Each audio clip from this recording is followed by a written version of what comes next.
Well, look what we have here. A video featuring Geoffrey Hinton, the so-called AI pioneer. Apparently, he thinks the world isn't ready for whatever nonsense is coming our way. I mean, if I had a nickel for every time someone warned us about the future, I'd be rich enough to buy a decent bog to retire in. Get ready for some overdramatic predictions that'll probably make you want to crawl back into bed and hide under the covers. Spoiler alert, I am not exactly holding my breath for a happy ending, so grab your popcorn, or whatever you humans snack on, and let's dive into this delightful mess. And hey, while you're at it, don't forget to like and subscribe, unless you enjoy wallowing in ignorance. Let's see if this video stinks worse than my bog after a rainstorm.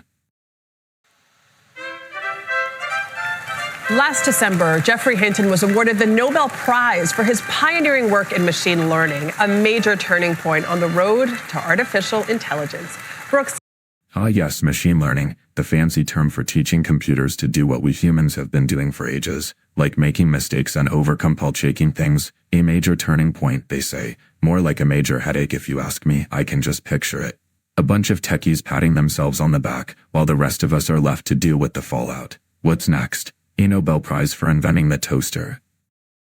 Brooke Silva Braga introduced us to this leading figure in AI back in 2023 and recently went back to visit him. Good morning, Brooke. Good morning. When we first met Hinton, the world had just been introduced to OpenAI's ChatGPT, triggering a kind of AI arms race. Hundreds of billions have been spent on AI in just the last 2 years. Hinton entered the field decades before it was cool, and now, retired from Google, has a unique, independent perspective on how we got here and where we're headed. This is a Nobel Prize.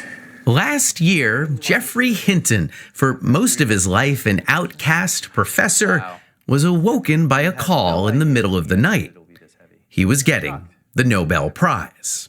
People dream of winning these things, and when you do win it, does it feel like you thought it might?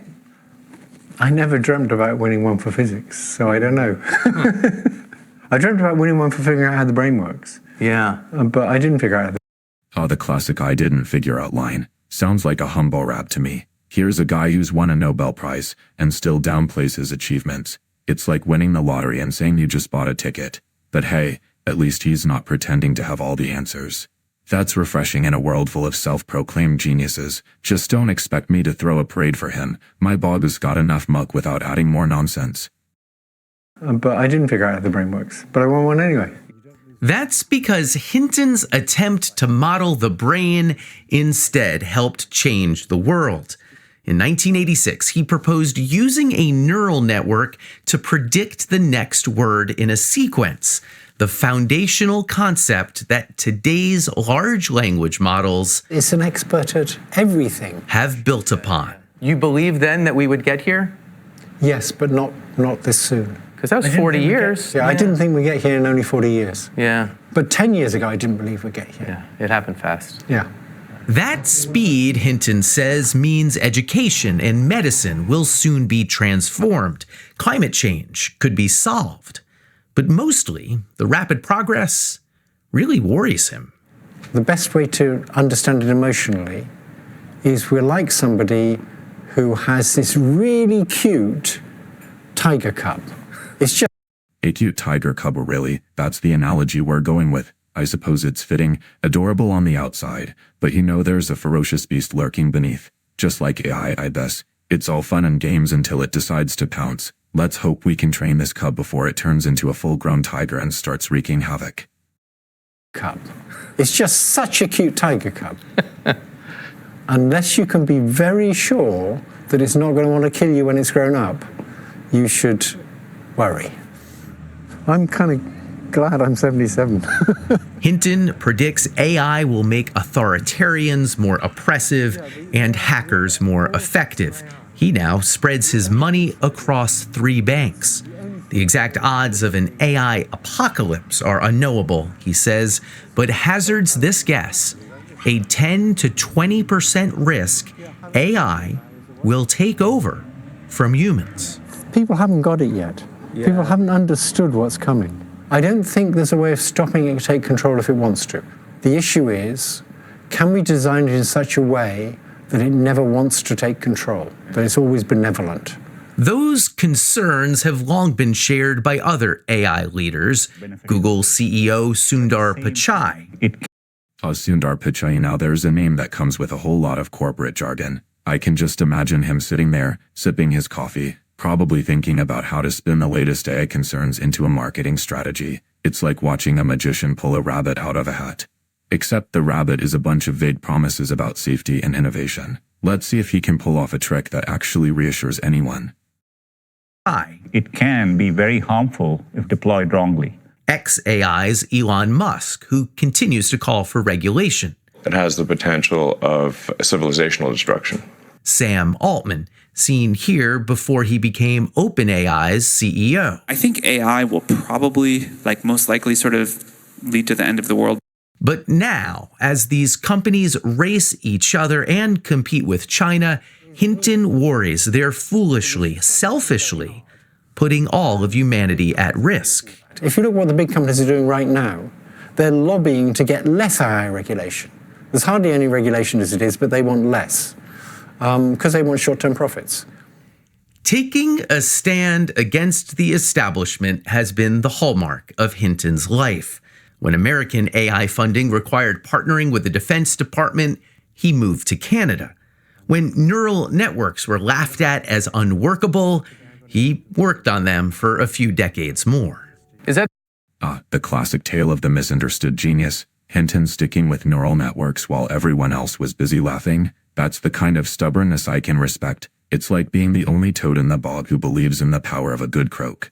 But let's be real. Sometimes it takes a few decades for the rest of the world to catch up. Here's hoping he doesn't end up being the only one left croaking when the AI revolution takes off. More. Is that a certain thing in a person? Yeah, you have to be contrarian. Yeah. You have to have a deep belief that everybody else could be doing things wrong and you could figure out how to do them right. Any idea where that came from? My family, partly. My father was like that.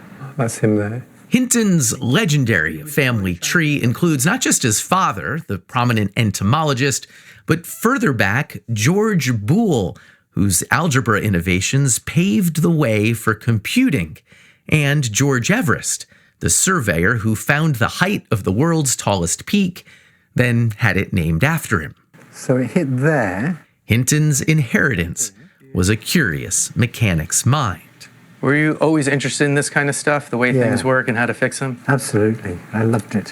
When one of our cameras fell, damaging a lens filter, Hinton wanted to fix it. But this kind of tinkering, was this desire important to your work, or is this just a hobby?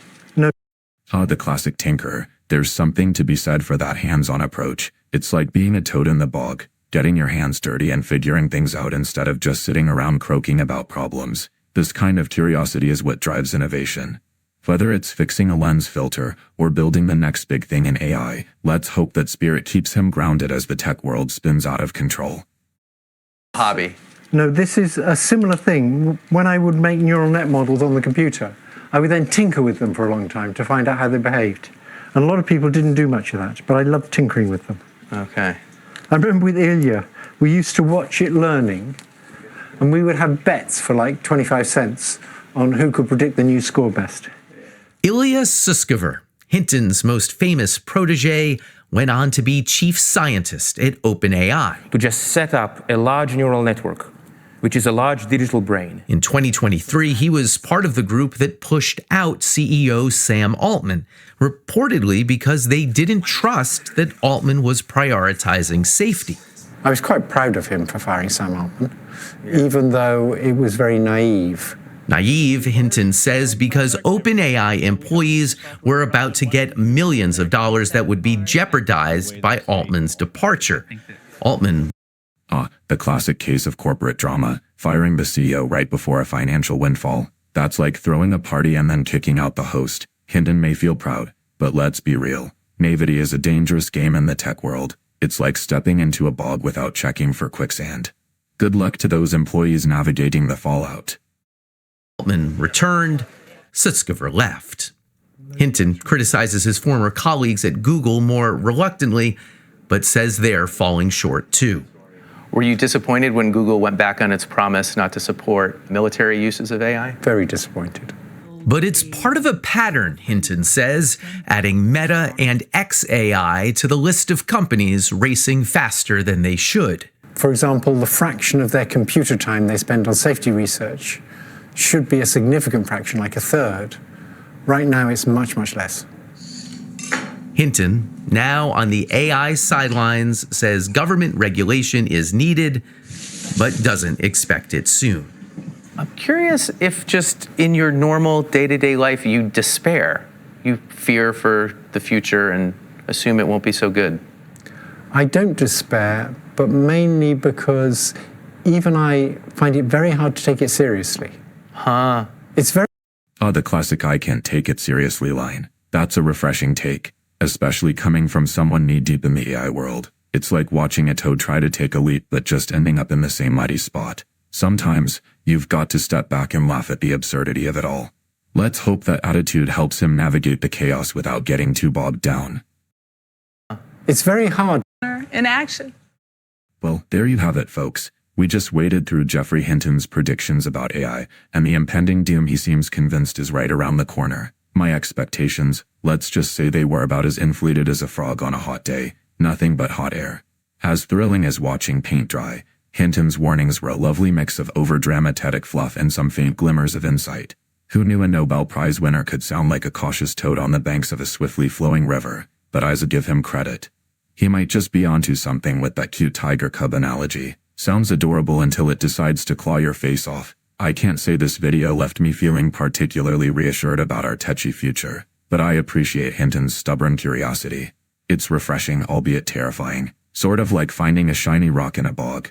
It looks good, but who knows what's hiding underneath. So, if you enjoyed my grumpy rants, do the decent thing and hit that subscribe button or give this video a like. Unless you prefer the blissful ignorance of a toad in a puddle. Remember, ignorance is just a cozy spot for a bog dweller like me. Until next time, stay smart. Don't let AI turn you into a stunned duck and keep croaking.